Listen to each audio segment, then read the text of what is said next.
പറഞ്ഞാൽ അവൻ അനുസരിക്കും. Hello uncle, സുഖമാണോ? അങ്ങനെ കഴിയുന്നു. പഠിപ്പൊക്കെ എങ്ങനെയിരുന്നു മോനെ? Oh wonderful. യഥാർത്ഥത്തിൽ ഞാൻ പഠിക്കുകയല്ലായിരുന്നു, പഠിപ്പിക്കുകയായിരുന്നു. അമേരിക്കയിലും?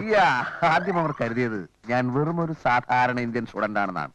ദിവസങ്ങൾ കടന്നുപോയപ്പോൾ എന്റെ പല സംശയങ്ങൾക്കും ചോദ്യങ്ങൾക്കും മറുപടി പറയാൻ പാവങ്ങളായ അമേരിക്കൻ ടീച്ചേഴ്സിന് കഴിഞ്ഞില്ല.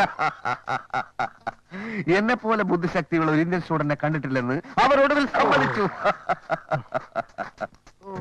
അപ്പോ നീ അവിടെ തകർത്തു അല്ലേ?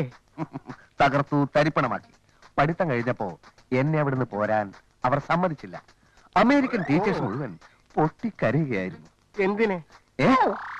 അല്ല എന്തിനെന്ന്? അമേരിക്കയുടെ പുരോഗതിക്ക് എന്റെ തലച്ചോറ് വേണമത്രേ. ഞാൻ പറഞ്ഞു പറ്റില്ല, ജന്മനാഥം മറന്നുള്ള കളി പറ്റില്ല, ഈ തലച്ചോറ് ഇന്ത്യക്ക് വേണം. അങ്ങനെ ഞാൻ ഇങ്ങോട്ട് പോരുക.